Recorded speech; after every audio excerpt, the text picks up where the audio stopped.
이게 이용돈이야? 시어머니가 제가 드린 15만 원 봉투를 바닥에 집어던졌어요. 친정엄마 수술비로 900만 원을 쓰고 어렵게 마련한 돈이었거든요. 저는 그 자리에서 얼어붙었고 남편은 저를 위로하지 않았어요. 그런데 그날 밤 시어머니가 저를 방으로 불렀고 추석을 일주일 앞두고 친정에서 전화가 왔어요. 아빠 목소리가 떨리고 있었는데 엄마가 쓰러지셔서 응급실에 계시니 빨리 와달라고 말했어요. 엄마가 쓰러지셨다고? 저는 급하게 병원으로 달려갔고 남편도 회사에서 나와 병원으로 왔어요. 응급실 커튼 뒤에서 엄마는 산소 마스크를 쓰고 계셨고 아빠는 의자에 앉아 고개를 떨구고 계셨어요. 엄마는 담낭에 문제가 생겨서 당장 수술을 해야 한다고 했어요. 의사 선생님은 수술비와 입원비로 900만 원 정도 필요하다고 말씀하셨고 저는 남편에게 어떻게 하냐고 물었는데 한숨을 쉬더니 알겠다고 했어요. 우리 집 형편에 900만 원이. 저희 부부는 경제적으로 여유가 없었거든요. 결혼한 지 3년째, 전세 대출도 있고 남편 월급으로 빠듯하게 살고 있었어요.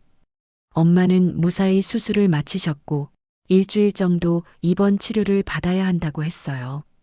저는 매일 병원에 가서 엄마를 돌봤고 남편은 수술비와 입원비를 마련하느라 대출도 받고 적금도 깼으며 겨우겨우 돈을 모았어요. 이번 추석은 어떻게 지내야 하나. 엄마 병원비로 저희 통장은 거의 바닥났고 추석 준비는 엄두도 내지 못했어요. 추석이 코앞이었어요. 시댁에 드릴 용돈을 준비해야 했는데 저희 통장에는 거의 남은 게 없었고 남편과 상의해서 어렵게 15만 원을 마련했어요. 예년엔 50만 원씩 드렸는데 올해는 15만 원밖에 준비하지 못했어요. 시어머니가 이해해 주시겠지. 저는 그렇게 생각하며 시댁으로 향했어요. 시댁에 도착했을 때 시어머니는 명절 음식을 준비하고 있었고 저는 주방으로 가서 인사를 드렸는데 반갑게 맞아줬어요. 남편은 거실에서 TV를 보고 있었고 저는 조심스럽게 가방에서 봉투를 꺼내 시어머니께 다가갔어요. 용돈을 드려야지. 시어머니는 명절 음식을 만들며 올해는 준비를 많이 못했다고 말했어요. 저는 죄송하다며 내년엔 더 많이 도와드리겠다고 말했어요. 저는 시어머니께 조심스럽게 봉투를 내밀었고 시어머니는 봉투를 받아들더니 표정이 굳었어요. 봉투를 열어보더니 갑자기 화를 내며 이게 용돈이냐고 말하더니 봉투를 바닥에 집어던졌어요. 시어머니가 왜 이러시는 거지? 저는 당황해서 말을 잇지 못했고 시어머니는 명절 때마다 50만 원씩 받았는데 이게 뭐냐며 며느리가 시댁을 우습게 보는 거냐고 말했어요. 남편은 소파에서 일어나더니 저희 집 사정이 어려워서 그렇다고 말했어요. 하지만 시어머니는 듣지 않았고 다른 집은 다 잘만 챙기는데 우리 집만 이러냐며 화를 냈어요. 저는 죄송하다고 말했지만 시어머니는 거실로 가버렸어요. 남편은 저를 위로하지 않았고 오히려 장모님이 편찮으시니 이번 추석에 처가에 안 가도 되어 잘 됐다고 말했어요. 남편이 지금 뭐라고 한 거지? 저는 화장실로 가서 혼자 울었어요. 친정엄마는 병실에 혼자 계실 텐데 저는 시댁에서 이런 취급을 받고 있었어요. 엄마 수술비 때문에 어쩔 수 없었는데 15만 원이 적은 돈이라는 건 저도 알았지만 저희에게는 그게 전부였어요. 시어머니는 모르실 거예요. 이 15만 원을 마련하려고 저희가 얼마나 고민했는지를요. 저녁 식사를 마치고 저는 설거지를 도왔어요. 시어머니는 저를 쳐다보지도 않았고 남편은 여전히 거실에서 TV만 보고 있었어요. 저는 빨리 집에 가고 싶었고 내일 병원에 가야 하는데 마음만 급했어요. 엄마는 지금 뭐 하고 계실까? 밤 10시쯤 저는 방에서 쉬고 있었어요. 그때 시어머니가 문을 두드리더니 잠깐 방으로 오라고 말했어요. 저는 가슴이 철렁했어요. 또 뭐라고 하시려는 걸까? 조심스럽게 시어머니 방으로 갔고 문을 열고 들어갔어요. 방문을 여니 시어머니가 앉아 계셨어요. 낮과는 전혀 다른 표정이었는데 따뜻하고 부드러운 눈빛으로 저를 쳐다보더니 앉으라고 말했어요.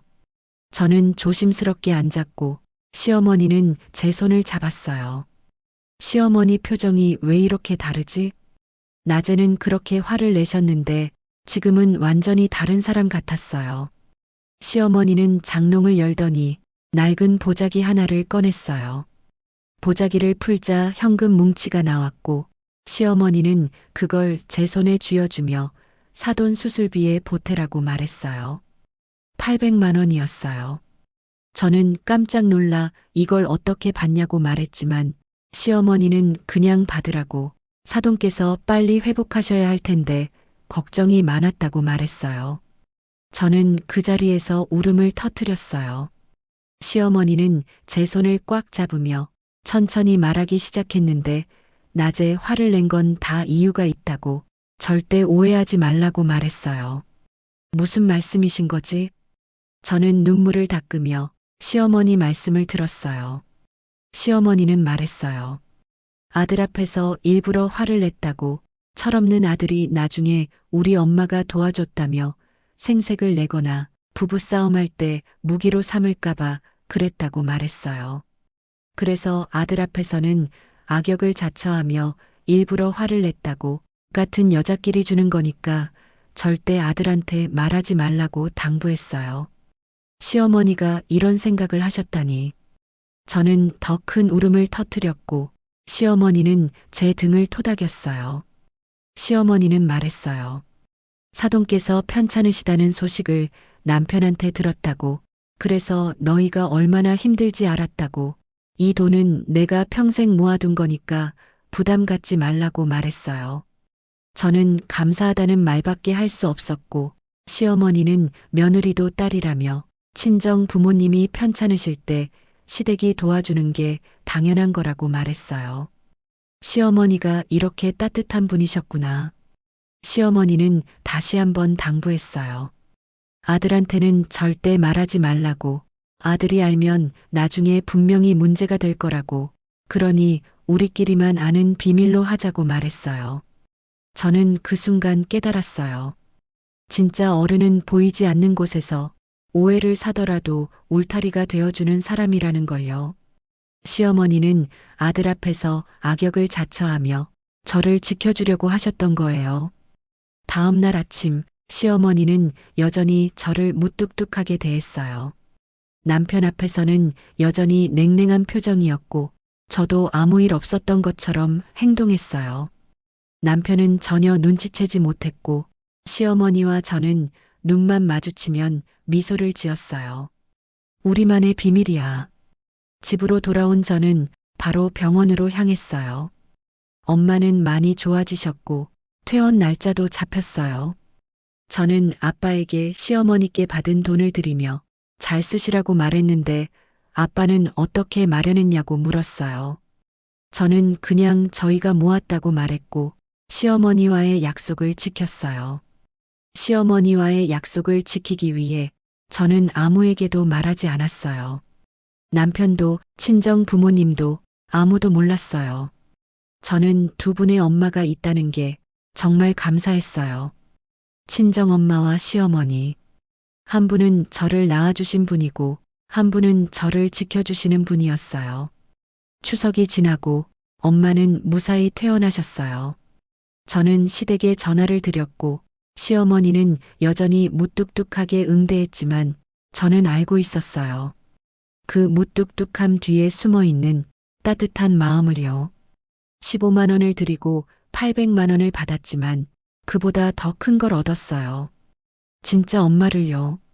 시어머니는 아들 앞에서는 냉정하게 굴면서도 며느리에게는 따뜻한 울타리가 되어주셨어요.